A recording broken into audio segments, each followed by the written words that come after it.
Pata maombi. Kwa hiyo tunaingia moja kwa moja kwenye mada yetu, na mada yetu leo inasema kama nilivyokuwa nimeweka pale kwa group, inasema mbinguni, ufalme wa Mungu na tumaini la milele la muamini. Uchunguzi wa kibibilia na kitheolojia. Tunalo lengo ni kuchambua kwa kina ukweli wa kibibilia kuhusu mbinguni, ufalme wa Mungu na tumaini la milele kwa waamini. Lengo, tunahitaji kujua kwamba ukweli wa kibibilia kuhusu mbinguni, ufalme wa Mungu na tumaini la milele kwa waamini. Tukifahamu hivyo, nafikiri tutakwenda pamoja, kwa sababu kuna mafundisho ambayo tuliyaona yanasema kwamba hakuna mbinguni, hakuna mbingu, na maana yake kama hakuna mbingu, kwa Mkristo atakuwa hana tumaini. Na ndio sasa swali la kwanza linasema, tuko sehemu ya kwanza inasema, je, mbinguni ni lengo la Mkristo? Na ili eneo la kwanza lina vipengele vinne, na kipengele cha kwanza ambacho tunataka tukiangalia, ambalo ndo kama msingi wa mada yetu, inasema Biblia inafundisha nini kuhusu mbinguni. So tukianzia hapo kwanza kupata msingi, tutaona ni jinsi gani tunaenda. Tukishapata kwamba Biblia inafundisha nini kuhusu mbinguni, alafu sasa ndio baadaye tutaendelea na kipengele cha pili na cha tatu na cha nne, kuama kwenda swali la pili. Lakini tupo kwenye, je, mbinguni ni lengo la Mkristo? Na kama ni lengo la Mkristo, Biblia inafundisha nini kuhusu mbinguni? Nimkaribishe Roja tuweze kuingia moja kwa moja kwenye ili swali linalosema Biblia inafundisha nini kuhusu mbinguni, ili tupate msingi. Mtumishi, karibu, tuanzie na hapo.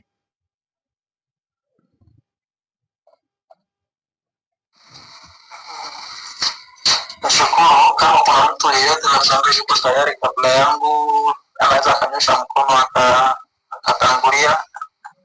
Kama ninaweza nikaanza, ni sawa pia. Asante. Roja anasema kama kuna mtu yuko tayari. Naona Rich amenyosha mkono. Rich, karibu. Yeye ambaye tayari, mbona anasema kama ana wasiwasi? Anze yeye. Roja, ni kama Rich anasema uanze, kwa sababu ulikuwa umesha turn on mic mwanzo, ili tuweze kuona tunaanzia wapi. Hatuna sheria kwamba lazima aanze kama nilivyomtaja. Tuko huru wote kuchangia mada. Tunachangia kulingana na Biblia. Hatutumii usomi mwingi. Tunachotaka hapa ni Biblia inatuongoza vipi kuhusu habari ya Biblia inafundisha nini kuhusu mbinguni. Nafikiri mada hii tumeiweka kuanzia wiki iliyopita, ikiwa inazunguka kwenye grupu, na ninaamini kabisa tumefanya maandalizi kiasi ili tuweze kuona ni jinsi gani tunaendelea. Lakini kama umependekeza tuanze na Roja, basi nimkaribishe Roja, tuanzie hapo, Biblia inafundisha nini kuhusu mbinguni, ili tuweze kupata msingi. Tunaweka msingi, alafu tuone tunaendelea vipi. Karibu mtumishi wa Mungu.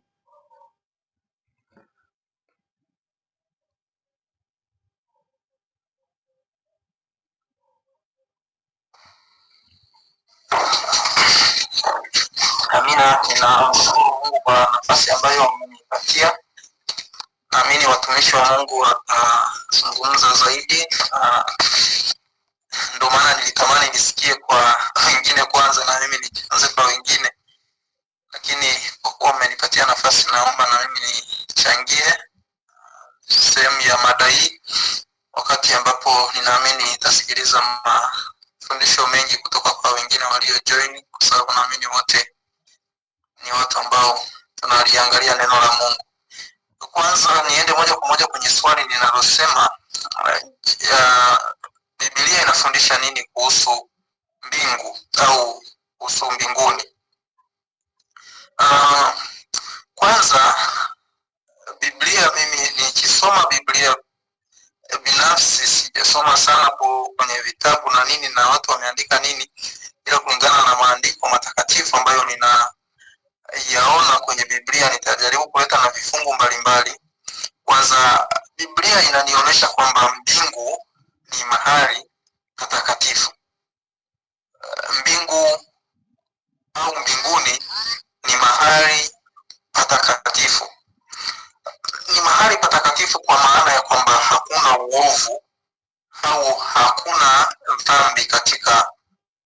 mahali hapo, na sababu ya kwamba ninaona kwamba mbinguni ni mahali patakatifu, sababu ya kwanza ni sababu ya, ukisoma kitabu cha Isaya sura ya 14 kinatuonesha anguko la Ibilisi, la shetani Lucifer, ambaye alikuwa malaika wa nuru, ambaye alikuwa ni malaika wa sifa, lakini alipohasi hakuweza kuendelea kukaa mbinguni.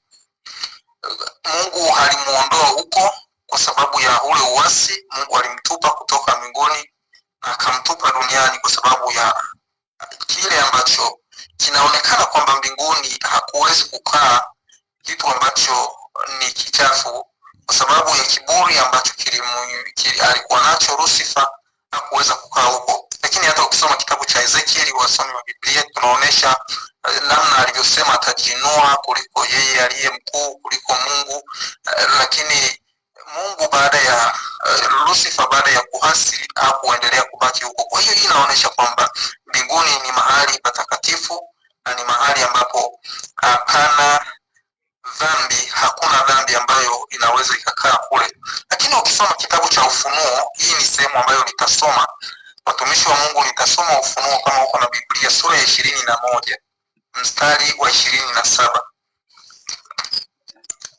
Mstari wa 27, sura ya 21, Biblia inasema, na ile milango 12, 21, 27, anasema, na ndani yake hakitaingia kamwe chochote kilicho kinyonge, wala yeye afanyaye machukizo na uongo, bali wale walioandikwa katika kitabu cha uzima cha mwana kondoo. Hii inayozungumza sura ya 21 inazungumzia kwa habari ya mbingu. Sasa tunakuja kuambiwa mwishoni mwa sura hii kwamba hakutaingia kile ambacho ni kiovu, kile ambacho ni muongo kwa maana ya wanadamu, na wale ambao wameweza kushindwa kunyenyekea chini ya mkono wa Mungu, chini ya dhabihu ya Kristo, hawataweza kuingia. Kwa hiyo hii inatupa picha halisi kwamba mbinguni ni mahali patakatifu. Hiyo ni sababu yangu ya kwanza ambayo nimeileta na ninaifahamu kimaandiko kuhusu mbingu, kwamba Lucifer aliondolewa kule kwa sababu ni patakatifu, lakini Biblia inatuambia kwamba hakuna aliye muovu anayefanya machukizo atakayeingia mbinguni. Lakini Biblia inatufundisha nini kuhusu mbingu? Jambo la pili, kwamba ni makao ya Mungu. Mbingu ni makao ya Mungu. Mbingu ni makao ya Mungu kwa sababu ya Mathayo sura ya 6 mstari wa 9. Na naamini hii tunakumbuka wote na tunafahamu wote, wengi sana tunafahamu sala ya Bwana inasema, Baba yetu uliye mbinguni. Kwa hiyo ana makao yake ni wapi? Ni mbinguni. Kwa hiyo mbingu makao ya Mungu kwa sababu hiyo. Lakini pia ukisoma Isaya 66 changu cha tesi, na duniani ni mahali pa kuwekea miguu. Kwa hiyo kwa picha hiyo tunapata kwamba ni picha ambayo inaonyesha kwamba ni makao ya Mungu mwenyewe. Lakini nilitamani kwamba nizungumze kidogo kuhusu mbingu kuwa kiti cha enzi. Haimaanishi kwamba wala ni contradict kwa kila mahali, yani omnipresence of God, kwamba Mungu yupo kila mahali. Anapozungumzia kwamba mbingu ni kiti changu cha enzi,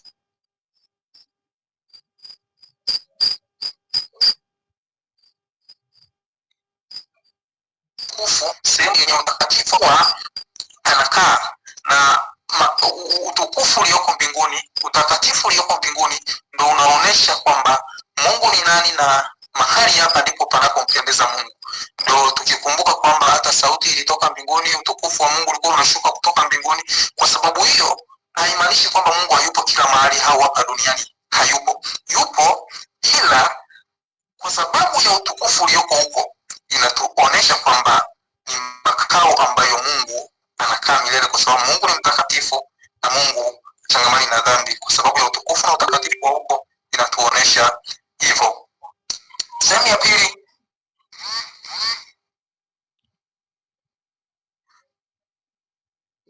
mtumishi, hapo kabla hujaenda sehemu ya pili, mtumishi, ndio hapo kabla hujaenda sehemu ya pili, tukisoma kwenye kitabu cha Yohana sura ya 4 mstari wa 24 unatuambia Mungu ni roho.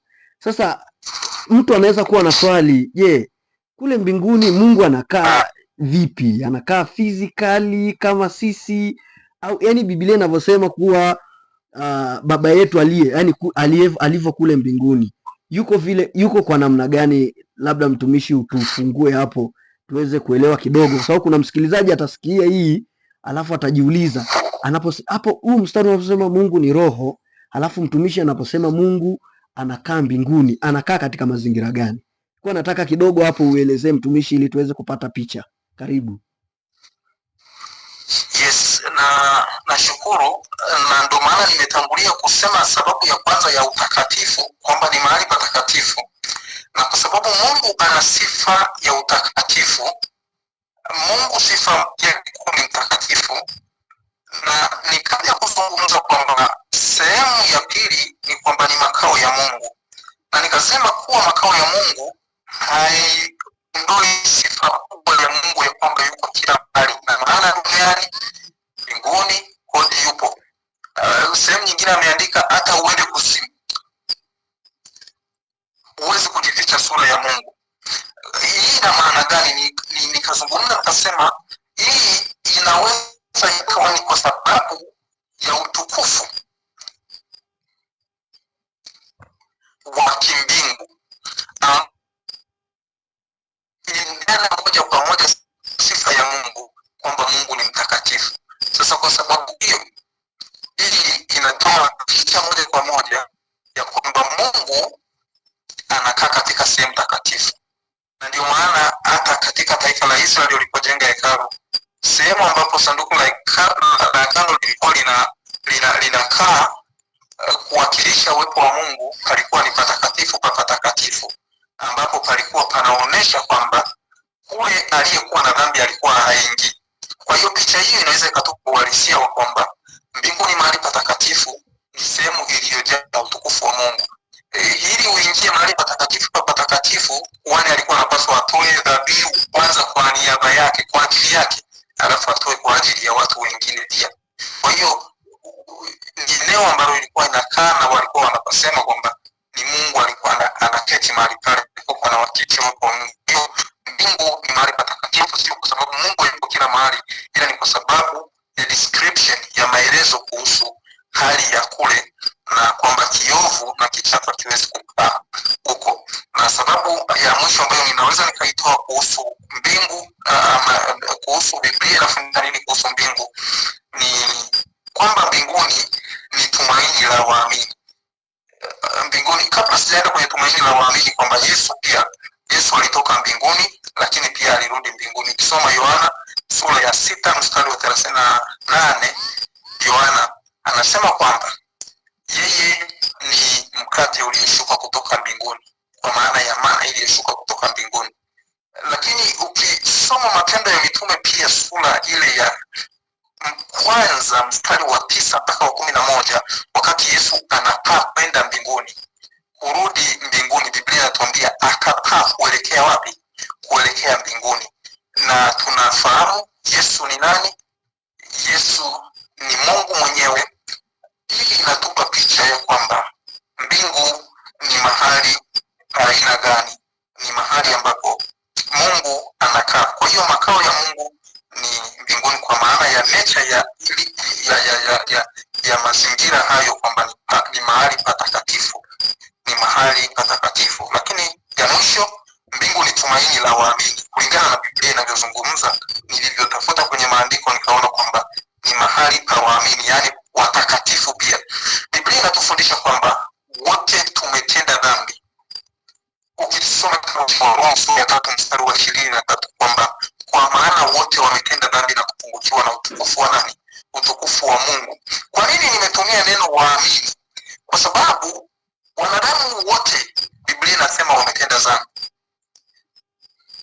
Sasa wote wametenda dhambi, hakuna anastahili kwenda mbinguni kwa sababu ya ile hali ya dhambi. Na Ibilisi tunajua alipotenda dhambi alifanyaje? Aliondolewa huko. Kwa hiyo hakuna yeyote ambaye ni muovu. Tumesoma kwenye Revelation, kwenye kitabu cha Ufunuo kwamba akaingia katika mbingu. Kwa hiyo tunaposema waamini, tunasema wale watu ambao tayari wamemwamini Kristo kuwa Bwana na Mwokozi wa maisha yao, kwamba wameweka tumaini lao kwa nani? Kwa Kristo. Na hii ndiyo maana halisi na uzuri wa kuweka imani yetu kwa Kristo. Kwa sababu gani? Kwa sababu Biblia inatuambia kwamba Kristo hakutenda dhambi yoyote. Kristo alikuja akajitoa dhabihu kwa haki. Aliishi kwanza maisha matakatifu kwa ajili ya sisi tuliposhindwa kuishi maisha matakatifu, alafu akatoa dhabihu kwa ajili ya kuondoa ile dhambi yetu, adhabu ya dhambi ambayo tulipaswa kuwa nayo. Kwa hiyo sisi tunapata nafasi ya kwenda wapi? Ya kwenda mbinguni. Na ipo mifano ya watu ambao waliishi kwa imani wakaenda mbinguni. Biblia inatuambia kwa habari ya Elia alitwaliwa. Tunaambiwa kwa habari ya Enoko alitwaliwa. Lakini ukisoma kitabu cha Luka sura ya 16 mstari wa 19 mpaka 31, tunaambiwa kwa habari ya Lazaro na yule tajiri. Lazaro alienda sehemu ya kupumzika, alafu yule tajiri akaenda mahali ambapo ni paradiso. Nimalizie tu na mstari wa mwisho wa Filipi sura ya 3 mstari wa 20 na mstari wa 20. Filipi sura ya 3 mstari wa 20 ni wape watumishi nafasi wazungumze pia. Samahani, nimechukua muda mwingi, naomba nisome huu mstari kuhusu kwamba mbingu ni tumaini la waamini. Wa Filipi, kama kuna Biblia karibu unaweza ukafungua na mimi, sura ile ya 3 mstari wa 20. Mstari wa 20, Biblia inasema kwamba maana sisi wenyeji wetu huko mbinguni, kutoka huko tena tunamtazamia Mwokozi Bwana Yesu Kristo atakayeubadili mwili wetu, mstari wa 21, wa unyonge upate kufanana na mwili wake wa utukufu, kwa uweza ule ambao kwa huo uweza hata kuvitisha vitu vyote viwe chini yake. Kwa hiyo Mtume Paulo anatuambia kwamba yeye alikuwa anaishi maisha ya kutazamia mbingu, sio kutazamia maisha hapa duniani tu. Kwa hiyo waamini wote wameweka tumaini lao kwa Kristo. Maisha yao hayaishi hapa, tumaini lao haliishi hapa, ila tunalo tumaini la mbinguni ambalo tunaliangalia na tunapomwangalia kurudi kwa Kristo kama hapa. Kwa hiyo nilivyoangalia kwenye maandiko nikaona hilo, na ninategemea kwamba watumishi wengine wanaweza wakawa na mambo mengi ya kuzungumza kuhusu mbinguni. Nashukuru kwa ajili ya swali la kwanza. Kwa hiyo mtumishi, kabla hujaenda, unaamini ya kwamba mbingu sio mfano bali ni kitu halisi? Nashukuru. Nafikiri ilikuwa ni swali la pili, kama ni swali nilifikiri utakuja uniulize tena, lakini umeniuliza moja kwa moja. Ninaweza nikasema kwa ujasiri kwamba mbingu ni halisi kutoka kitabu cha Mwanzo kabisa. Kitabu cha Mwanzo kabisa mstari wa kwanza kabisa, Biblia inasema hapo mwanzo Mungu aliziumba mbingu na nchi. Kitu ambacho ninaweza nikasema ni halisi. Kama Mungu aliumba mbingu na nchi tunaiona, dunia tuko nayo mahali hapa siku ya leo tunaishi, basi mbingu itakuwepo. Kama Mungu kwenye uumbaji wa hivyo vitu viwili aliumba mbingu na nchi ipo, basi na mbingu ipo. Yule anayesema mbingu haipo ni hapa duniani, huyo anatudanganya, kwa sababu Mungu wakati huo alipoumba aliumba vitu viwili tunaviona, ambavyo kimoja tuko nacho wakati huu tunakiona, alafu kingine hatujaenda lakini tunakitazamia na tuna uhakika wa kwamba kipo. Asante. Ngoja niwaachie. Mtumishi, umekimbia swali hapo kwa maelezo yako, maana nilikuwa nakuuliza swali hapo umenikimbia. Asante sana mtumishi kwa kutufafanulia vizuri kuanzia pale mwanzo, kwa kuweka msingi, kuona ni jinsi gani Biblia inafundisha nini kuhusu mbinguni. Mtumishi ametuambia kwanza ni sehemu ambaye ni takatifu, lakini pia mtumishi ametuambia ni sehemu ambaye ni makao ya Mungu. Lakini mtumishi ametuambia kitu cha msingi tena kwamba Wakristo tena ametumia neno waamini. Mtumishi naamini kuna kitu alikuwa, kwa sababu Wakristo, watu wanasema wote ni Wakristo, lakini ametumia neno waamini, wale ambao wanamwamini Yesu Kristo, tumaini lao ni huko. So nashukuru mtumishi kwa maelezo yako ambayo yamefafanua vizuri, lakini pia nikaribishe mtu mwingine. Ninaona Rich huko hewani, maiki yako iko hewani, nafikiri unatamani kuongea. Nikukaribishe, labda kama kuna jambo au kuna swali unalo kabla hatujatoka hapa, au kuna kitu unaongezea. Karibu mtumishi.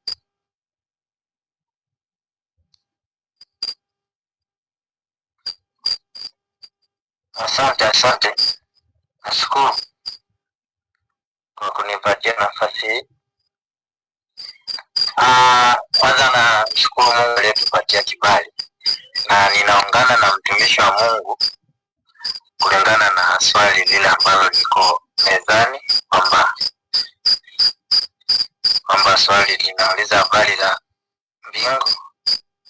Na kiukweli niseme mimi binafsi kwa upande wangu,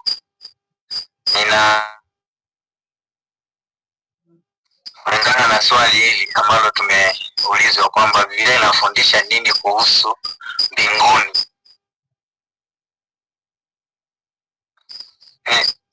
mimi wakati ninafanya case study nilikuwa ninafuatilia sana, nikawa najiuliza mbinguni hapa ni wapi na ni nini? Kwanza ukiwa unazungumzia mbingu ni nini? Ukisema tu mbingu ni nini? Kwa mimi katika kufuatilia nikakuta kumbe inaweza likamaanisha kwenye mambo makuu matatu. Ya kwanza kabisa, unaweza ukakuta kwamba kuna mbingu halisi ambayo tunaweza tukasema kwamba kila mwanadamu akielezea mbingu, hata ukijaribu kuelezea wewe mwenyewe unajua tu ni juu. Anasema lakini pia pia makao ya kiroho, lakini pia na cheo, kwa maana ya kicheo, lakini au cheo kilicho mahali palipotukuka, pametukuka juu. Maandiko yanazungumza kwa habari ya haya mambo, na nashukuru Mungu kwa mtumishi aliyetangulia, alitaja baadhi ya maandiko kuhusu habari za mbinguni, lakini mimi pia nina maandiko mawili matatu ambayo tunaweza tukaitumia kusoma ili kujua kwamba nini hasa ama tumaini Biblia inasema nini kuhusu mbingu. Na tusome kitabu cha Ufunuo sura ile 4 mstari wa 2. Nitaomba nisome kitabu kile cha Ufunuo sura ile 4 mstari wa 2 ili tusikie andiko linasema nini kuhusu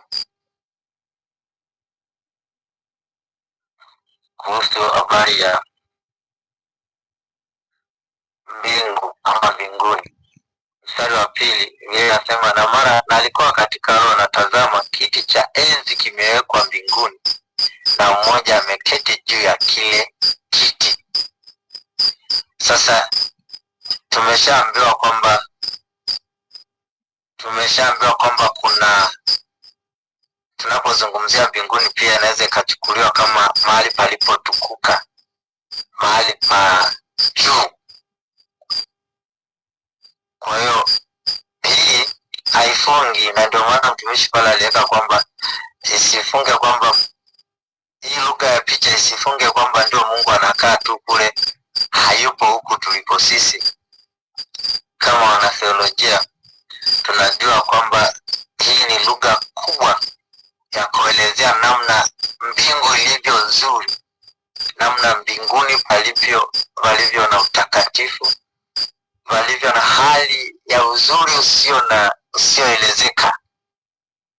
Kwa hiyo hii tunapoizungumzia mbingu kama watumishi wa Mungu, lazima tuilinde kwamba mbingu ipo, na ndio inayetupaga sisi watumishi ujasiri wa kwamba tuhubiri kwamba mbingu yupo au ipo, kwa maana ya Mungu mwenyewe ama Yesu mwenyewe alienda kutuandalia kulingana na Ufunuo sura ya 14 mstari wa 1. Anasema yeye anaenda kuandaa makao ili yeye alipo na sisi tuwepo. Manake huko kuna makao, kuna mahali pa kwenda kukaa, kuna mazingira mazuri tu, kuna maisha ambayo kwenye hayo maisha sasa ni tofauti na maisha ya duniani humu. Yawezekana kwa lugha ya picha, yawezekana kutakuwa na makao, lakini hayo makao manake yatakuwa ni makao ya milele ambayo ndani yake hayana mateso, hakuna swala la muda, hakuna machozi, hakuna tena hizi vitunguli, maswala ya ushirikina na uchawi na ulozi na vitu vingine ambavyo vipo. Badala yake kunakuwa na amani, kunakuwa na furaha tele, kunakuwa na hali fulani ya kuishi maisha ya utakatifu pamoja na Mungu. Huo ndo maana ya mbingu. Kwa hiyo watu wa Mungu,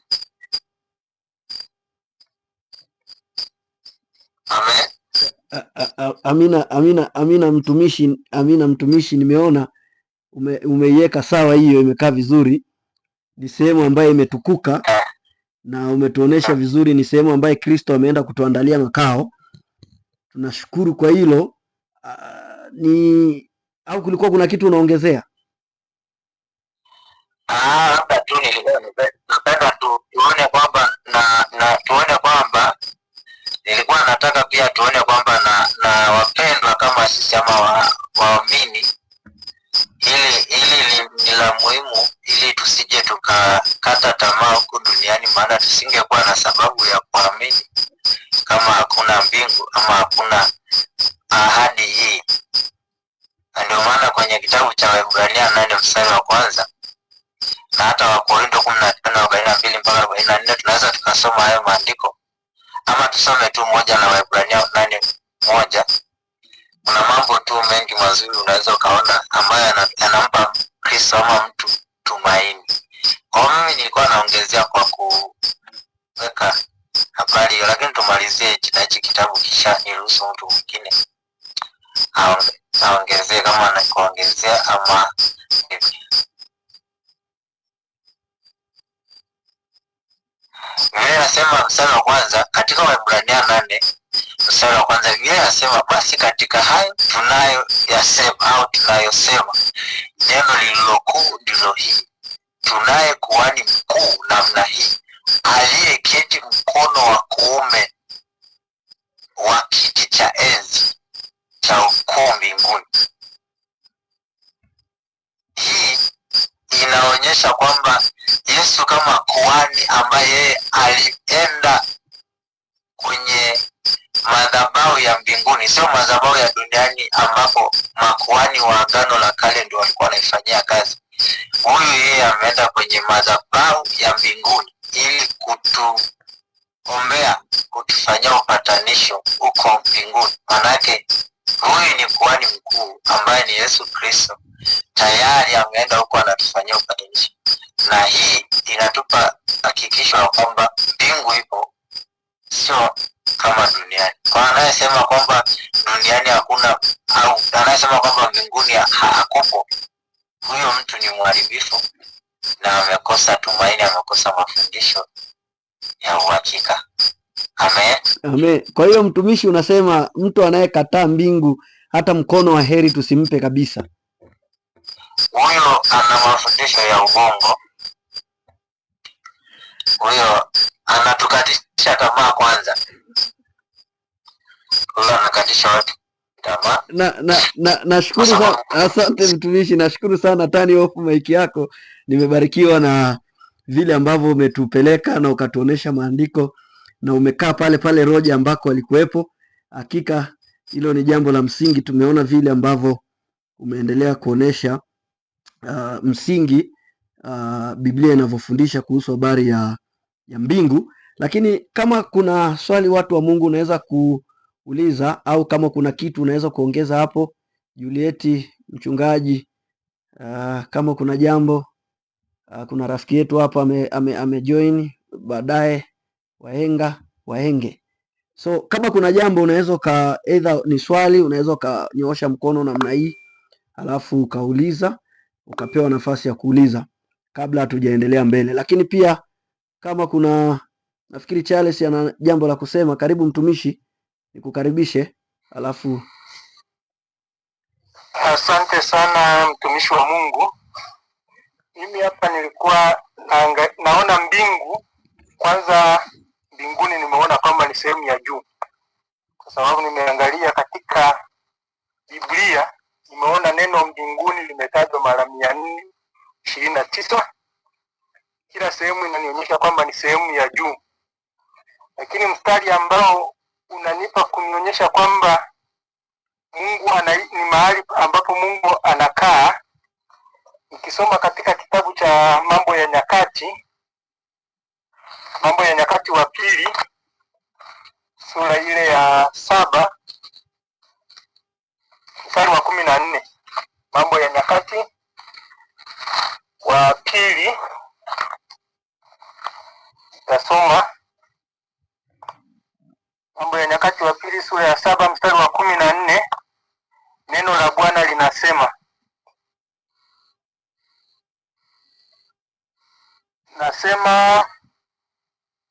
ikiwa watu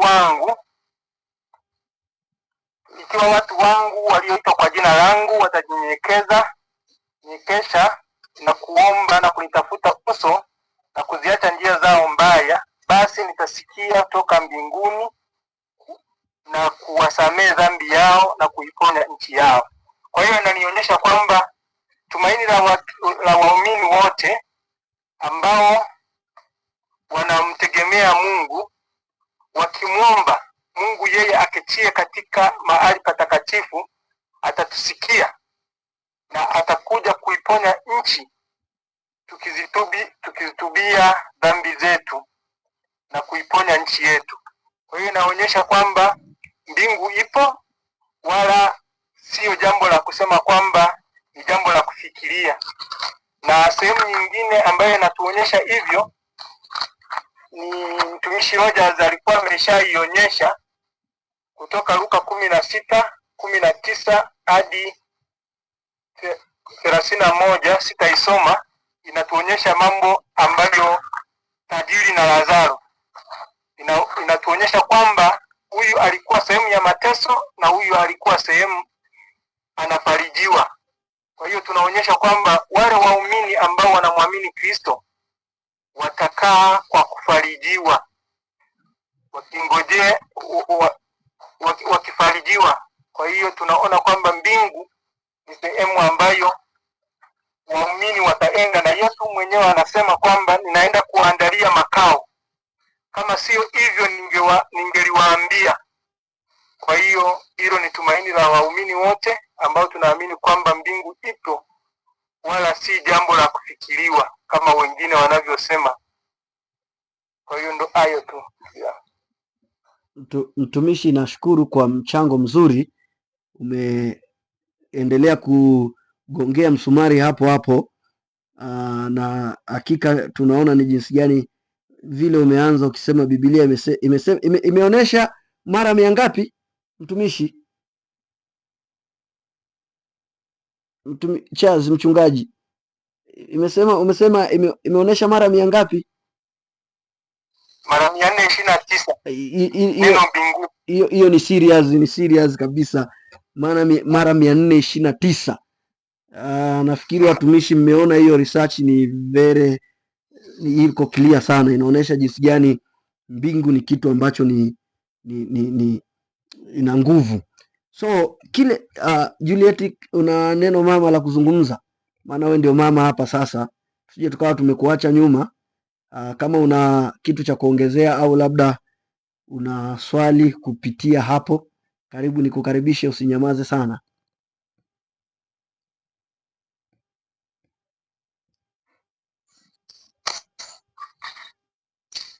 Nashukuru, niseme asante na mshukuru Mungu pia kwa watumishi wote ambao wamechangia, ambao wamejaribu kuelezea maana ya mbinguni. ya nimebarikiwa na kuna kitu ambacho nimejifunza pia na nimeelewa. Kwa hiyo mbarikiwe sana. Amina. Nashukuru sana Juliet kwa pongezi hizo.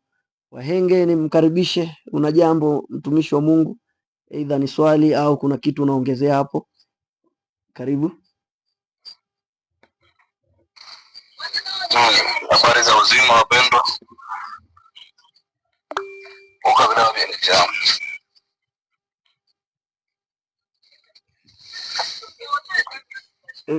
Richi, subiri, utapewa. Wacha mtumishi aongee. Utapewa.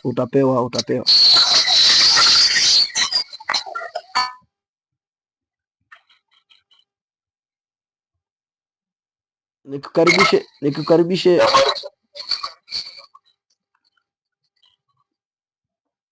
Habari za uzima.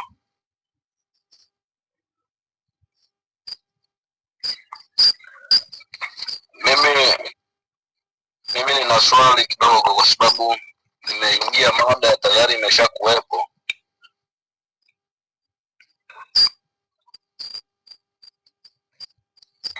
Kwa hiyo ningetaka kuelewa msingi wa swali vizuri, kwa sababu nimekuta mada inazungumzia tu mbingu. Inavyoonyesha swali, kuna watu ambao wanaamini mbingu zipo na wengine hawaamini mbingu kama zipo. Sasa kabla ya kuongezea au kuwa na swali, labda ningetaka kujua msingi halisi wa swali umekaaje, alafu na mimi nitakuwa nimechangia kama na wachangizo au nitakuwa nimeuliza kulingana na kuelewa msingi wa swali.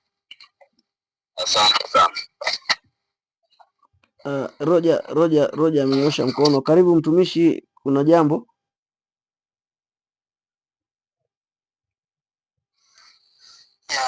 Kwa sababu ya interest ya muda niliomba ni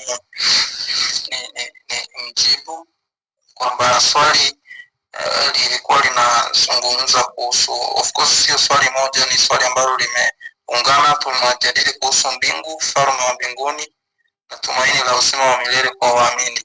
Ni kwamba kuna mafundisho ambayo tumeyaona kama watumishi, kama Wakristo ambao tunaamini katika neno la Mungu linasema kwamba, fundisho ilikuwa inasema kwamba mbingu ijayo haipo. Huyu alikuwa na ujasiri kwamba anasema kwamba mahali hapa ndipo tulipo na mbingu. Kwa hiyo tukaona ni mzigo kwetu ambao sisi tukiangalia tunaamini na tunaihubiri. Tukasema hapana, inabidi tujadili na tuzungumze, tuangalie kimaandiko, sio kwa maneno yetu. Tuangalie kwenye neno la Mungu ni nini Biblia inazungumza kuhusu mbingu. Je, haipo au Biblia inasema ipo? Kwa hiyo huo ndo ulikuwa msingi, kwamba ndicho tunachokiangalia, na watumishi ndo ulikuwa unasikia wanaangalia kwenye Biblia wanasema hapana, haya mafundisho sio sahihi. Kilicho sahihi ni kwamba Biblia inasema hivi kuhusu mbingu. Kwa hiyo ndo tulichokuwa tunakizungumza, na kama naamini utakuwa umesikiliza wengi wakichangia tukileta maandiko, na kweli tumeona kwamba ni ngumu kukataa uwepo wa mbingu, ni ngumu kabisa kimaandiko. Labda kama una la kuongezea. Asante.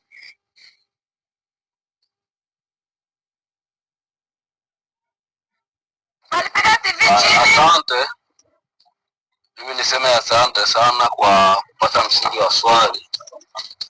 Kiufupi tunasikia watumishi wengi wameshagusa, wameshaligusia na wametoa vielelezo vya maandiko.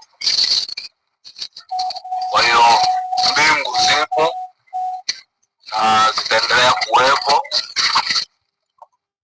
Labda tu changamoto ambayo inajia watu wengi ni kujua baada ya kutoka katika mwili huu na kuwekwa mwili mwingine, ni wapi ambapo tutakuwa na maisha ya milele. Kwa sababu Biblia inasisitiza kwamba mbingu ni Bwana na hapa duniani ni mahali pake pa kuwekea miguu. Lakini tuko mkikao. Isitoshe, kuna Biblia imesema baada ya hapo kutakuwepo mbingu mpya na nchi mpya. Labda swala la kujua tunaishi katika hizo mbingu mpya au tutaishi tena katika hiyo dunia mpya tukiwa tumeshabadilishwa miili yetu. Lakini mbingu zipo na zipo. Bwana asifiwe.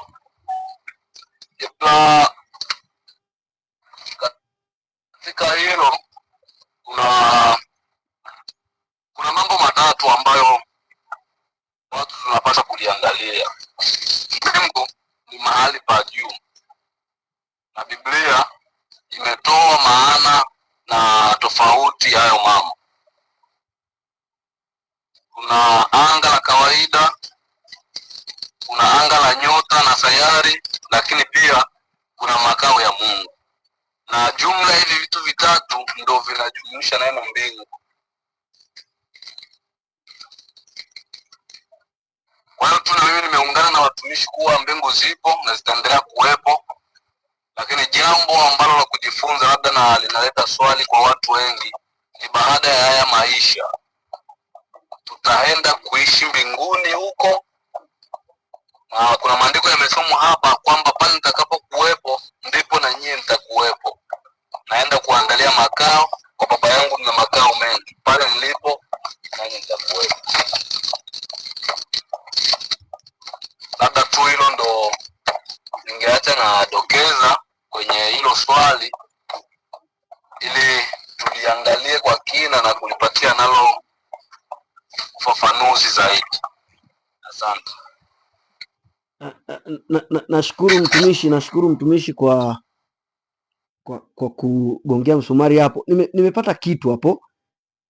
Sijui kama inaweza kukaa kuna swali. Kuna watu ambao hapo ulipozungumzia kuhusu habari ya kuna mambo matatu, mbingu umeelezea, sijui ya sayari, lakini pia ya nyota, alafu kuna watu wanasema kwamba kuna mbingu 7, ya kwanza, ya pili, ya tatu mpaka ya 7. Lakini kuna mahali ambapo nimesoma Paulo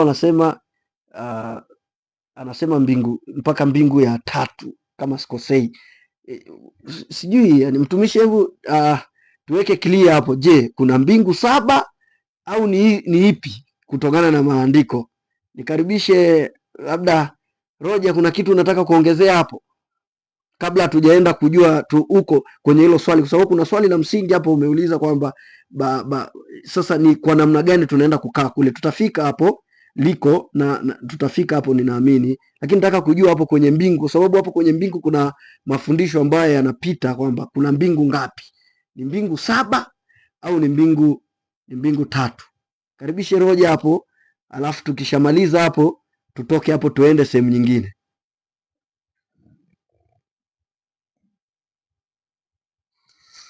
Asante, nashukuru kwa nafasi tena. Ni mafundisho kweli ambayo pia tunayasikia. Hatuko hapa kwa ajili ya kuangalia mafundisho ya watu, lakini sababu tunazungumzia mbingu ni muhimu pia tukaligusia kama limekuja mbele yetu. Lakini wengi wanasema 7 ndo zimekuwa zikizungumzwa sana. Wengi wanasema 12, na inatokana na wengi wanapokuwa wakiwa kwenye maombi wanazivunja kweli kweli. Sasa najiuliza, ukizivunja Mungu atakaa wapi? Mbingu ni kiti cha enzi cha Mungu. Asante sana. Ninachokiona kwenye maandiko ni kwamba Wakorintho wa pili sura ya 12, Paulo anasema, nitasoma kuanzia mstari wa kwanza tuone picha ya maandiko, kwa sababu ni kitu ambacho watu wengi wanakisema, mbingu 7. Tuone ni mbingu ngapi ambazo zinazungumzwa. Anasema, sina budi, Wakorintho wa pili 12, sina budi kujisifu, ijapokuwa haipendezi, lakini nitafikiria maono na mafunuo ya Bwana. Na mjua mtu mmoja katika Kristo, yapata sasa miaka 14, kwamba alikuwa katika mwili, sijui; kwamba alikuwa nje ya mwili, sijui; Mungu ajua. Mtu huyo alinyakuliwa juu mpaka mbingu ya 3.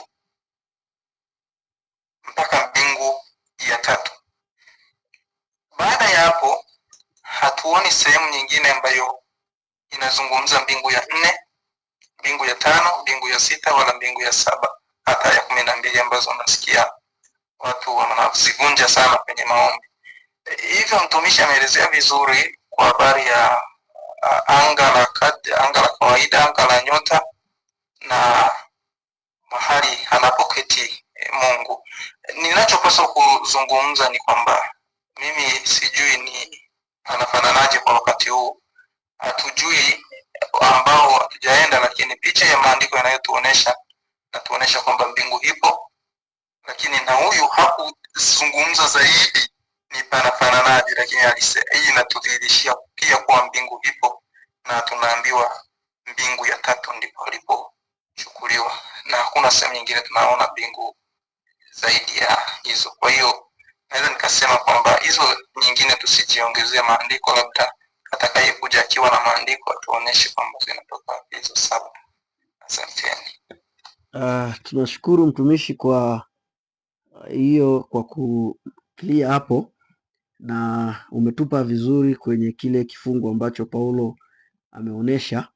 Tunabarikiwa kwa hiyo, na kabla hatujaenda mbele, sijajua kama kuna mtumishi ana swali au ana jambo anataka kuongeza hapo ili tuende, kwa sababu kuna swali mtumishi wa Mungu ameliacha hewani na singependa tuliache. Ningependa tulijadili linalozungumza kama mbingu hipo, ni watu wa namna gani wataenda. Sasa hilo ni jambo la msingi sana ambalo natamani tuliweze kuona, na ndio tukirudi kwenye mtumishi, kuna mtumishi amenyoosha mkono, ni kuna mtumishi amenyoosha mkono. Hapana, nimeona, nimkaribishe alafu tuone tunaendeleaje.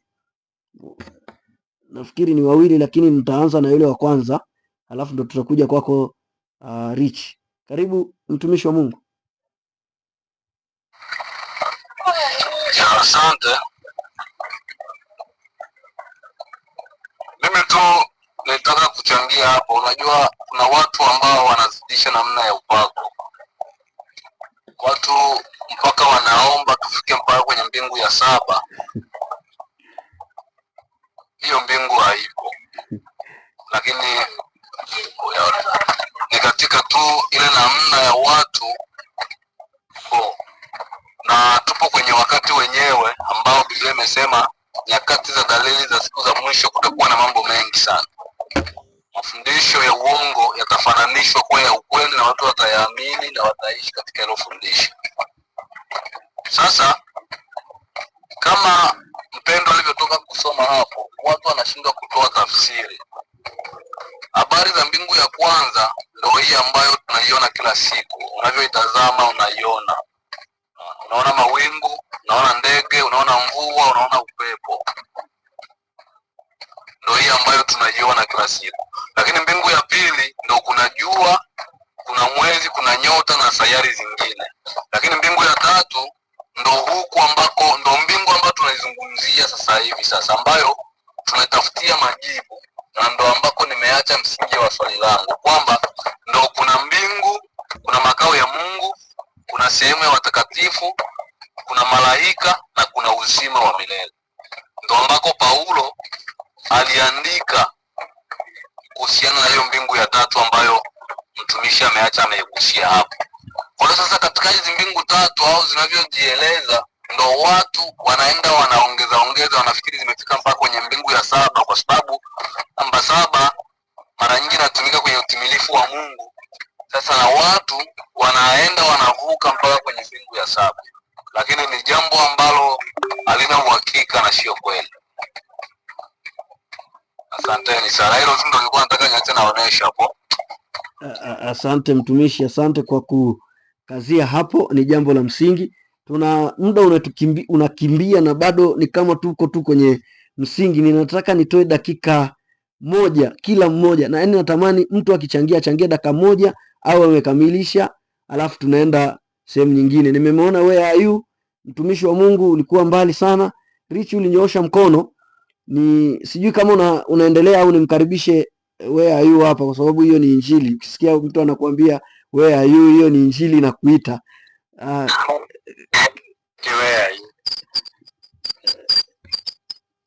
Asante. Mimi hapa kidogo nilikuwa na mtumishi ni kama alikuja kutaka kuingia kwenye swali langu ambalo nilikuwa nataka niulize. Aliingia lakini kidogo ni kama nimechanganya labda kwenye kusikia, labda mnieleweshe vizuri. Alisema kuna mbingu ya kwanza na akaweka statement hapo, na lakini pia akaelezea na ya pili ni kama alituelezea kulingana na firmament hii ya kawaida, lakini akasema kuna moja ambaye ndio tunajaribu kuitafuta. Sasa mimi nimekuwa na changamoto, maana hata kwenye kuelezea, kwenye kusema mbingu hakuwa specific kwamba alikuwa ni mbingu hii, kwa sababu nilikuwa nataka niulize swali na kwamba mbingu, kuna mbingu kwa maana ya mbingu kule ambapo Kristo aliko, na hii mbingu ama anga, tuseme kwa lugha ya anga. Kuna tofauti kati ya mbingu na anga. Anga ni tofauti na mbinguni. Kwa hiyo nafikiri nilikuwa nataka nijue, je, hii pale Paulo alipoenda alianzia hili anga akaenda sehemu nyingine ndio akaita kama ndio mbingu, ama ni mbingu tatu tofauti na hizi ambazo kama mtumishi alivyoelezea? Amen. Mtumishi, kuna swali hapo nataka kujua mtumishi kwamba kuna tofauti kati ya anga na mbingu tunapozielezea. Anga hii iliyoshikilia nyota, mwezi, alafu kuna tofauti kati ya hiyo pamoja na mbingu kama Paulo anavyoelezea. Nimkaribishe mtumishi wa Mungu aliyokuwa amezungumzia hapo, kama ana kitu cha kusema Waenge. Kama kuna kitu unataka unaweza kuweka clear hapo. Sawa, kuna utofauti. Nafikiri mtumishi arudilie lile andiko alisome ambalo alilisoma pale, litakuwa limetoa fafanuzi nzuri. Alisome lina tofauti kwa sababu anga linaanzia pale unaponyanyua tu mguu wako. Ukiutoa chini ukinyanyua tu mguu ndo anga linapoanzia.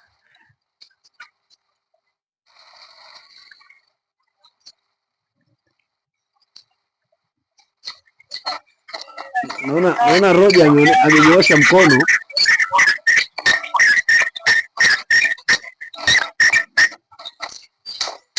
Nashukuru. Nadhani la muhimu sana ni kwamba tunachokiamini ni kwamba ziko mbingu tatu. Mbingu tatu kwa maana mtumishi amezungumza kwa habari ya anga hili ambalo tunaishi, lakini kwa habari ya sehemu ambapo kuna nyota na nini tunazoziona, na kwa habari ya sehemu ambayo tulikuwa tunaizungumzia sana, na amini kwamba kama mbingu tulivyozungumza kwamba ni mahali pa juu, tena muulizaji wa swali amepazungumza akapaita mahali pa juu, na tukasema ni mahali pa utukufu, ni mahali patakatifu. Huyu Paulo anaposema alifika kule, halikuwa ni sehemu ambayo hangeweza kujisifu mbele ya watu. Mahali hapa anasema kama ingekuwa ni sifa, ningekuwa na sifa nyingi mbele yenu. Na mimi Paulo alikuwa anazungumza mahali hapa penyewe, kwamba it means hii ni sehemu ambayo ilimsurprise Paulo kiasi ambacho angeweza kufanyaje, kujisifu, ijapokuwa haipendezi, lakini itafikiria maono na mafunuo ya Bwana ya nani. It means kwamba Paulo alifika katika eneo ambalo tumeona kwamba Bwana ndipo anapoketi, ndipo. Kwa hiyo kama ingekuwa ni hizi mbingu za kawaida, hizi Paulo zisingemsurprise, kwa sababu na nyota ameziona sana kama ingekuwa ni ya kawaida. Lakini tunakuwa na ujasiri wa kwamba ziko, ndipo Paulo alienda kupokea maono, ndipo Paulo anapasema mbele za Bwana, mtu mmoja katika Kristo. Kwa hiyo tunapozungumza hivyo, hatujaona tena sehemu nyingine inayozungumzia kwamba ziko mbingu zaidi ya hiyo. Kwa hiyo tena hapa ndipo alipofanyaje, pata maono Paulo, na sifa ningeweza kuchinua. Sawa, nilifika pahali ambapo nafikiri ndio top ya sehemu ambazo kila mwanadamu anapaswa kufika, kama tuseme kama ni mji mkubwa wa hapa duniani, Adamu inakuwa mwisho. Hii ndio sehemu ambayo nimefika na ninaweza kujisifu zaidi. Asante. Nashukuru watumishi, nafikiri tumekuwa na msingi. Nataka tutoke hapa. Asante. Nafikiri why are you sad atakuwa yuko sawa. Nataka tutoke hapo tuingie kwenye eneo la tatu, kwa sababu eneo la pili, je, mbingu ni mfano au ni halisi, tayari tumeshaliona limeingia kwenye kuanzia tulipokuwa tunajadili kwenye msingi, kwa hiyo itakuwa limekaa sawa. Sasa nataka tuingie eneo la tatu linalosema, je, tunaelewaje Wafilipi 3:20 na Yohana 14:1 mpaka 3. Sasa nafikiri tukielewa hapa, lile swali Wahenge aliuliza kwamba changamoto iliyoko ni watu wanashindwa kuelewa ni kwa namna wataingia kwa namna gani, lakini ninatamani kwamba tuchangie kwamba, je, tunaelewaje Wafilipi 3:20 na Yohana 14 mstari wa kwanza mpaka wa 3. Nafikiri leo tutabaki hapa, sidhani kama tunaweza tukamaliza hizi mada alafu tukaenda mada ya pili. Ni vizuri tu tukaweka hata msingi, alafu baadaye wiki ijayo Mungu akitusaidia tutakuja na eneo lile la pili. So nikaribishe watumishi, kama kuna mtu ambaye kuna Richi amenyoosha mkono, nikukaribishe mtumishi wa Mungu. Hebu toeni mikono, maana mkinyoosha mikono wote nashindwa kuelewa nani amekuja alafu nani ametoka, kwa sababu inanionyesha watu watatu. Sasa nashindwa kuelewa. Okay, wamebaki wawili. Namtafuta huyu mtu ambaye alinyoosha. Hebu Richi, hebu Waenge ondoa mkono.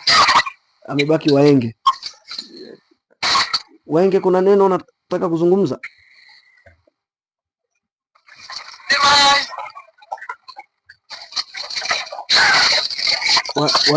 Waenge, kama hauna neno ungezima maiki. Okay. Rich, ulikuwa una neno?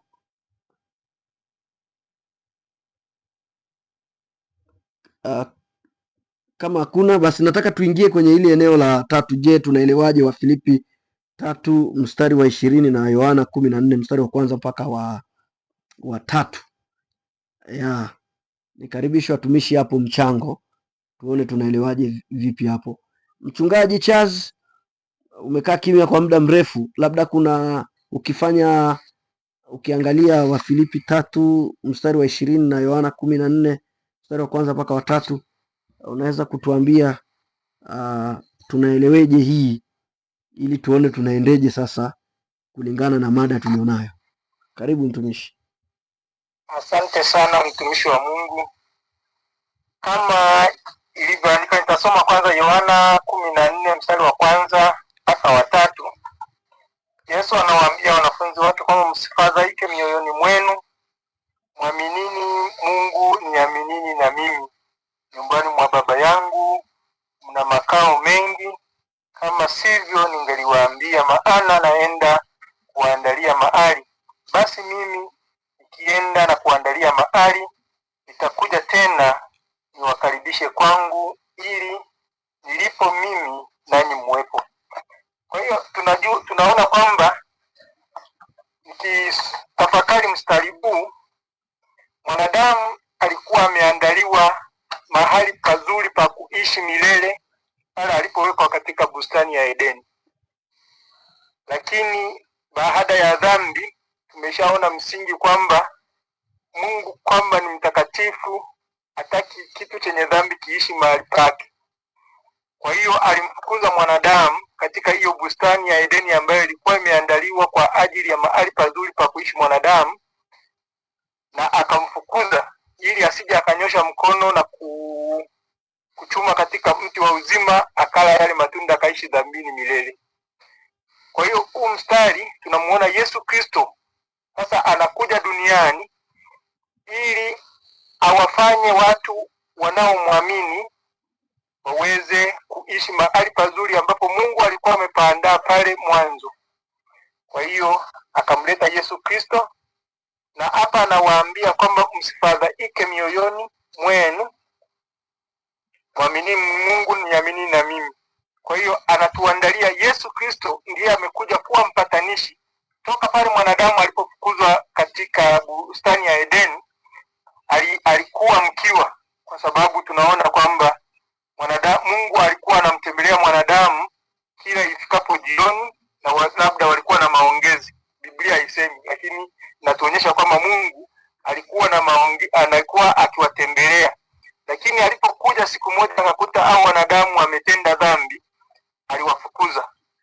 Lakini akaja kumtuma mtu sasa wa kutuandalia sehemu nzuri ambaye alikuwa ameiandaa toka mwanzo anaumba ulimwengu, akamleta hapa duniani, akachukua akafa na kuzibeba dhambi zetu. Kwa hiyo Mungu anapomuona mwamini anayemwamini Yesu Kristo, amuoni mwanadamu kama mwenye dhambi, bali anamuona kwamba deni lake limelipwa ambalo mwanadamu alikuwa analistahili.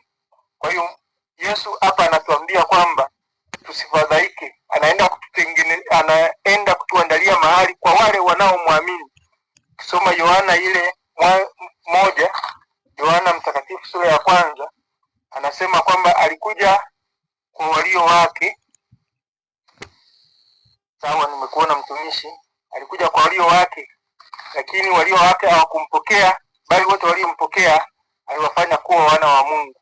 Kwa hiyo hao ndio wanaoahidi kwamba anaenda kuandalia mahali. Asante mtumishi. Nashukuru. Roger, nilikuwa na swali hapa. Mtumishi amesoma Yohana 14.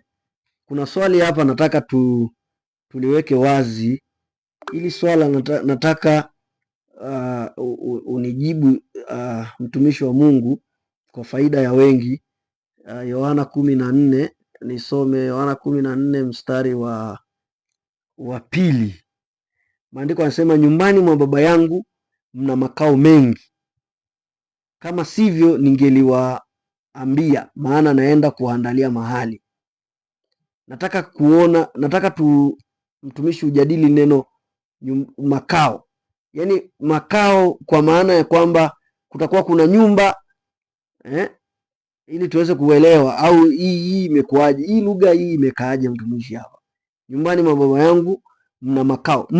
Yaani ninyi mnayeenda kuandalia, kuna makao mengi kwa ajili yenu. So nataka kuelewa haya makao kwa context ya Biblia inamaanisha nini mtumishi, kwa faida ya wengi. Waenge amenyoosha mkono. Rich, subiri kwanza nione Waenge anasemaje. Karibu Waenge.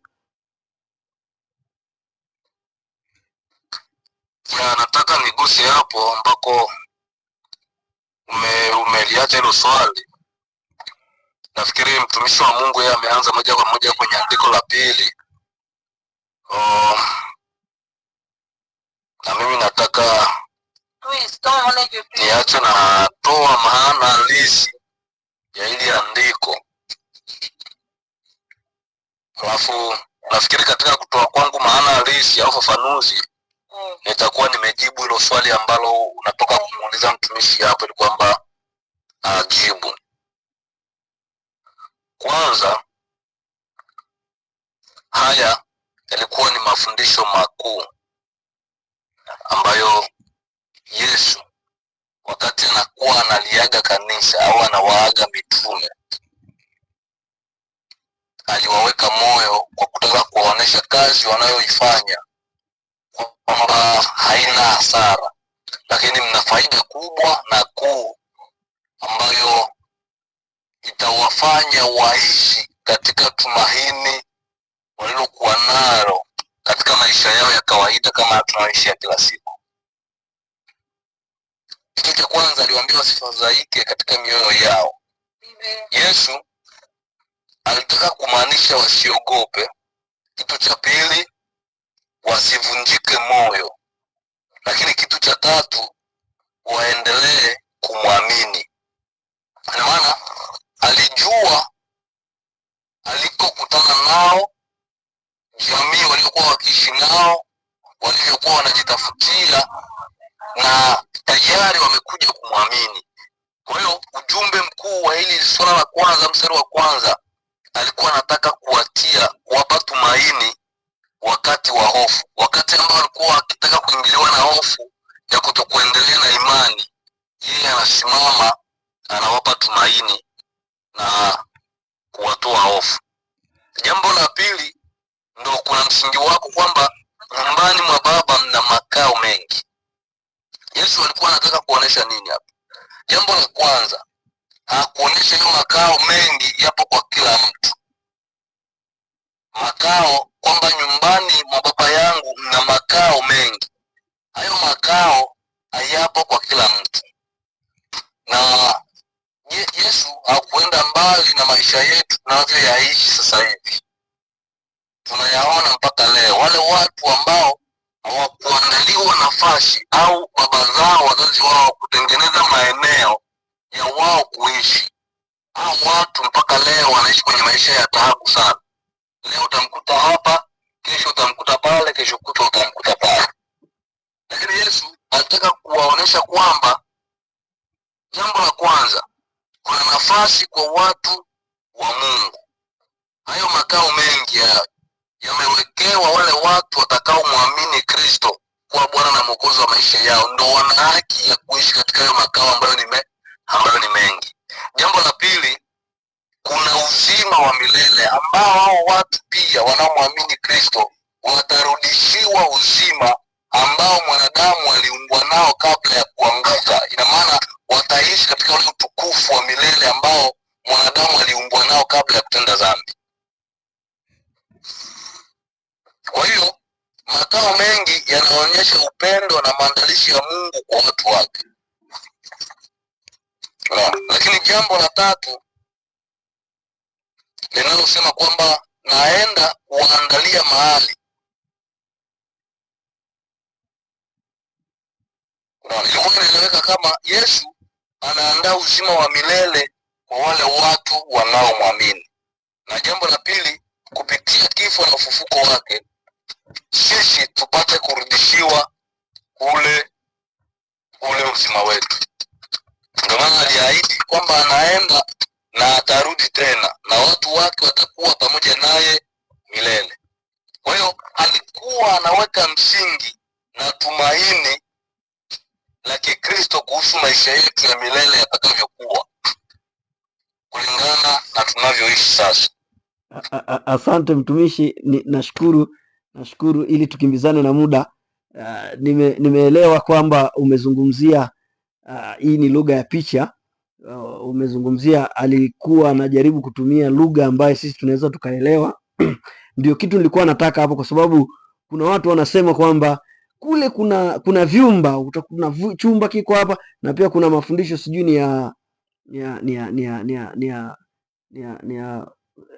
kuna watu hiyo nalifukia, kwa sababu tunaweza kuna mafundisho ya watu fulani wanasema yule nabii wao alionyeshwa kwamba kuna room, kuna ghorofa ya kwanza, ya pili, ya tatu. Nafikiri mliosoma history kwenye church history mnaelewa hiyo.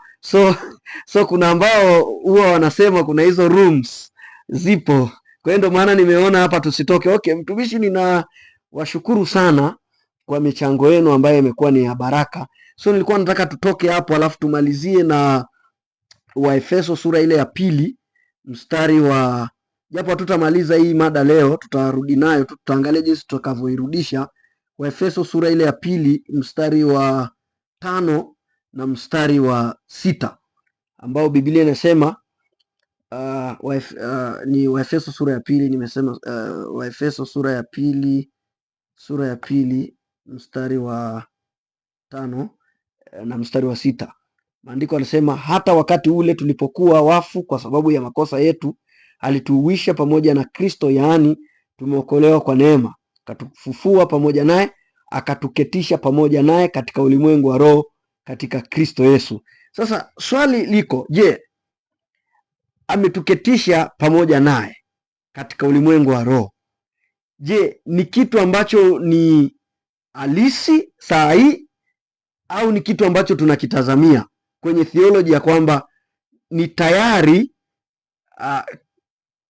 Mungu Kristo ameshakamilisha ameshatukamilisha au bado kuna kitu tunakitazamia? Ningependa tuone ni jinsi gani hii, kwa sababu Rich amenyoosha mkono. Karibu Rich. Asante.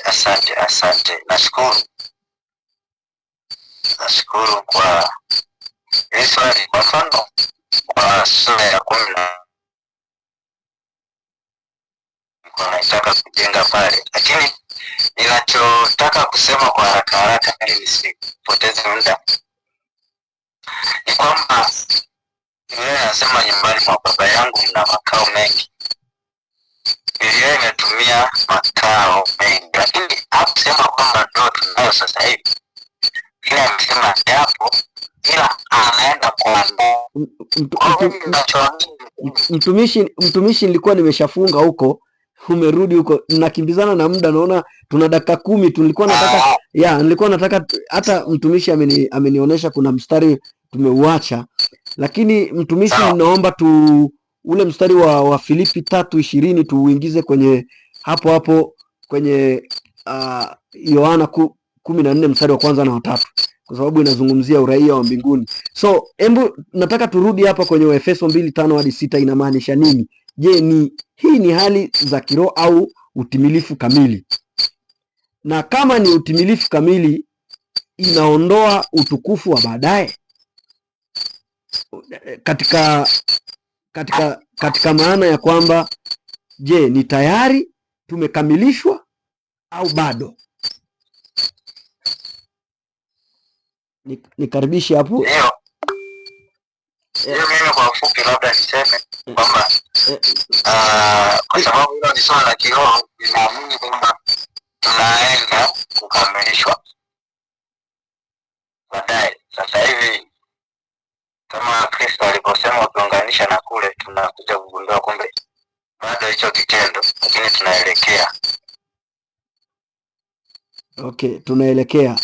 Sawa, shikilia hapo mtumishi. Turn off mic. Nimkaribishe Roger, alikuwa amenyoosha mkono, lakini Charles nawe tutakupatia. Wacha tumsikie Roger anasemaje. Nimeona Charles naye amenyoosha mkono. Karibu Roger. Naomba nikumbushe kifungu na mtumishi Charles aendelee kuzungumza. Naomba Waefeso sura ile ya 2 mstari wa 5 na wa 6 inamaanisha nini? Swali liko hivi: je, hii ni hali ya kiroho au utimilifu kamili? Na je, ikiwa ni utimilifu kamili, inaondoa utukufu wa baadaye? Ndio swali liko hivyo. Karibu Chazi, ulipewa. Asante sana. Nikisoma hiyo wa Filipi inaposema hivyo, mimi niwapeleke kwenye ni Waefeso sura ya 2. Ndio, sura ya 2 mstari wa 5 na hadi wa 6. Inasema hata wakati ule tulipokuwa wafu kwa sababu ya makosa yetu, alituuisha pamoja na Kristo, yaani mmeokolewa kwa neema. Akatufufua pamoja naye, akatuketisha naye katika ulimwengu wa roho katika Kristo Yesu. Hii naona kwamba ni hali ya baadaye, kwa sababu sasa hivi bado tuko duniani. Hata katika hali ya kiroho inatuonyesha kwamba tuko pamoja na Kristo, lakini ni hali ya baadaye ambayo itakuja kutoka baadaye, akishatufufua. Wakati ule wa ufufuo wa mwisho, ndipo tutakuja kuwa kama yeye jinsi alivyo. Katika Wathesalonika inatuambia hivyo, hata na katika Wakorinto wa kwanza sura ya 15 kuanzia mstari wa kwanza kuendelea, inatuonyesha hivyo kwamba hapo baadaye Mungu atatubadilisha. Kwa hiyo hii ni kama ni hali ya baadaye, lakini hali ya kiroho inatuonyesha kwamba tuko pamoja na Kristo, maana anaishi pamoja nasi katika ndani yetu.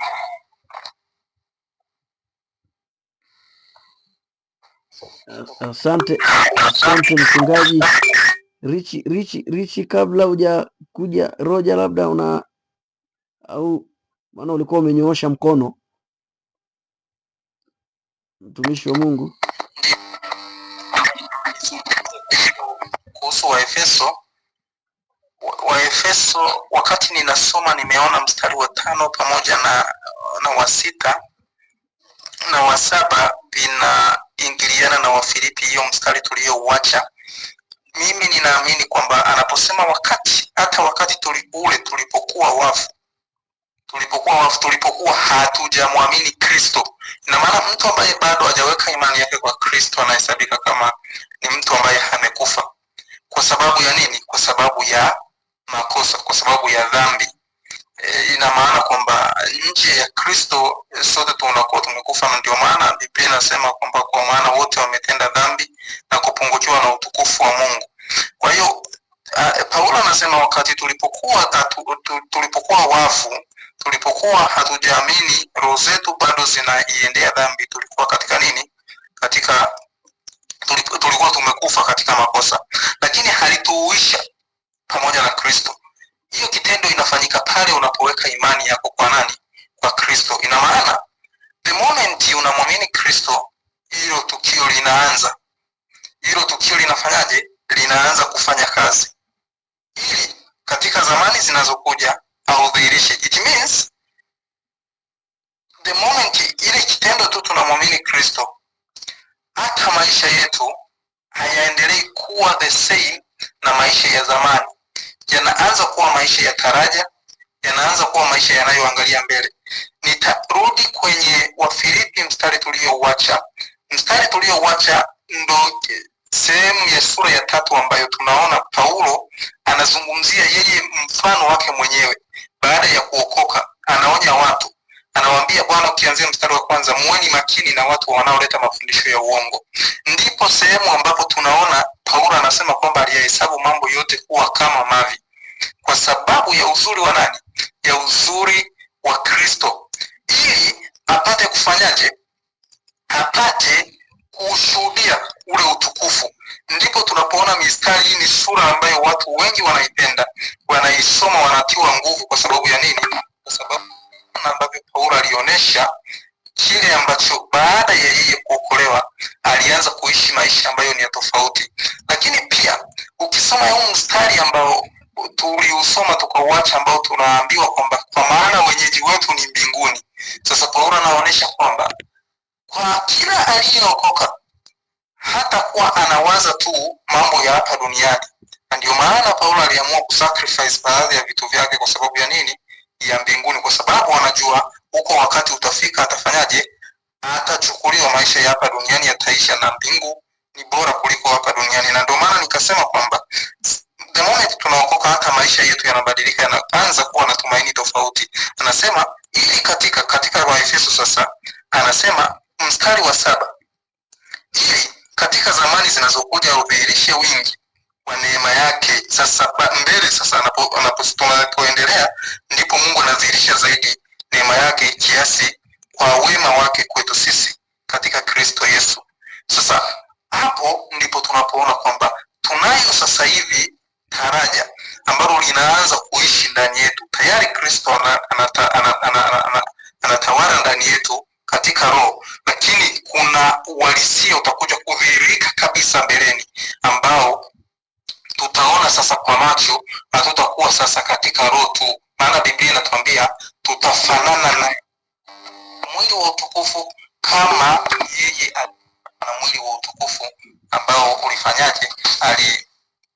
Alipaa nao. Kwa hiyo hii ni kumbusho kwetu kwamba hasa katika injili za sasa hivi, hasa katika watu wanaokuja kwa Yesu sasa hivi, hatuji kwa Yesu kwa sababu ya kupata vitu vya duniani.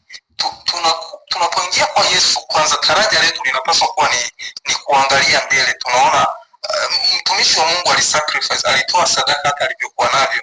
Kama ni injili ya sasa hivi ya kupokea magari na kupokea majumba, basi Paulo alikuwa ni mjinga, tuseme ni mjinga, kwa sababu yeye hakuenda kwa Yesu kwa sababu hiyo, na ndio maana akasema kwamba tunapaswa kuwa na sisi na daraja kama la kwake, kwamba hii dunia tutaiacha na tunapaswa kuwa na mtazamo wa kimbingu. The same hata na maisha tunayoyaishi, maisha yetu kama Wakristo yanapaswa kuwa yanasadifu kitu ambacho kiko ndani yetu. Kwa hiyo kama maisha yetu yanakuwa ni kama yale ya zamani, bado hatujawa na Kristo ndani yetu. Dhambi ni zile zile, mizigo ni ile ile, bado inakuwa inatuonyesha kwamba Kristo bado hajawa ndani yetu, kwa sababu anapokuwa ndani yetu, moja kwa moja mitazamo yetu, maisha yetu, hata na target yetu inakuwa inabadilika. Sio kujenga ufalme wa hapa duniani na kuwa na majumba na magari mengi mpaka watu wanaoana, bali ni kutazamia ule utukufu ambao Mungu ameuahidia, wingi wa neema utakaodhihirishwa. Amina mtumishi, nimkaribishe Wahenge, alikuwa amenyoosha mkono. Karibu mtumishi wa Mungu. Wahenge alikuwa amenyoosha mkono. Wahenge, karibu. Mtumishi, umepingana na injili ya mbingu duniani. Naona Wahenge amelefti. Okay, na nashukuru mtumishi kwa vile ulivyoshikilia hapo, na nimeona umepigana na injili ya mbingu duniani. Kwa hiyo wale ambao wanatazamia duniani, manake ni kwamba hawana tumaini, wao wameishia hapa.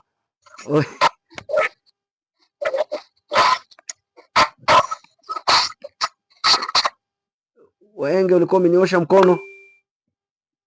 Ya ndio, nimekuwa mbaya hapa katika kutaki kujibu. Nimegusa.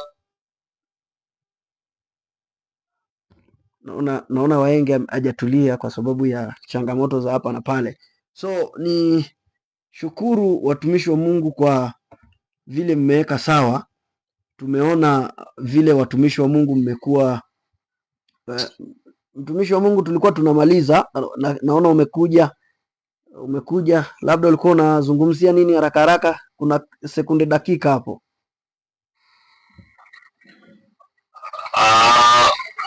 Kama ya labda tu nimalize kwa kifupi sana.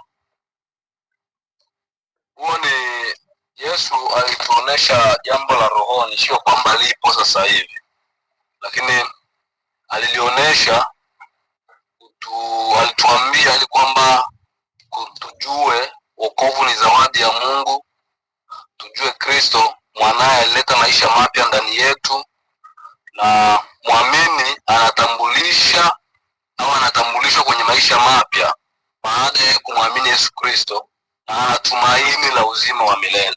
Kwa maana bado hilo jambo litakuja, lakini kwa sasa tumepata, tunaishi au tuna 50% za kuwa tunayaishi hayo maisha, tukingojea zile zingine 50 zitimie ili kwamba tuingie katika uhalisia wa yale maisha. Kwa ufupi tu labda nionyeshe hilo, lakini nilikuwa na mengi kulingana na muda wa masaa. Sisi bado tungali saa 9 hivi mchana pande zetu, na nyewe mmeshakuwa usiku, labda ni sababu hiyo. Ni usiku na watu wanataka kwenda kupumzika kweli, mtumishi wa Mungu. So tunashukuru kwa mchango wa kila mmoja, kuanzia pale mwanzo tulipokuwa tunaweka msingi. Tumeona mbingu ni kweli. Wahenge, naomba uzime maiki. Tumeona kuanzia mwanzo watumishi mmekuwa mkizungumzia kuhusu habari ya mkikazia jinsi swali lilivyokuwa nauliza, Biblia inazungumza nini kuhusu mbingu. Tumeona mbingu ni kweli. Tumeona ndio mahali ambako Mungu anakaa na ni sehemu ambayo ni takatifu. Lakini tumekuja kwenye eneo la pili ambalo lilikuwa linazungumzia kuhusu habari ya swali la tatu.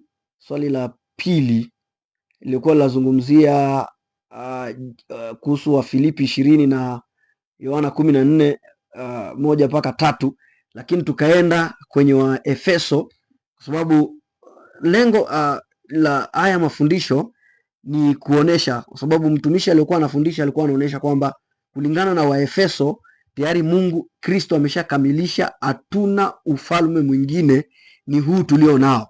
So ninashukuru sana kwa watumishi kuonesha kwamba ile ni Kristo ametuunganisha pamoja naye, na tunatazamia kulingana na Roja alivyotuambia kwenye Wafilipi ile sura ya 3:20, tunatazamia sababu ndio wenyeji wetu, na hapa bado tunaye mwili ambaye hauna utukufu.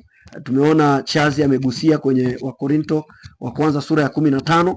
So tutakapovishwa mwili wa utukufu, naamini kwamba tutakuwa tumeenda pale ambako Kristo alipo. Mimi sina la ziada zaidi ya yote, ni kwamba niwashukuru. Nafikiri tumegusa karibia hili eneo la kwanza lote. Mungu akitupa neema, tutaenda eneo la pili wiki ijayo na la tatu, kwa sababu siamini kama itakuwa ni nzito kama hii.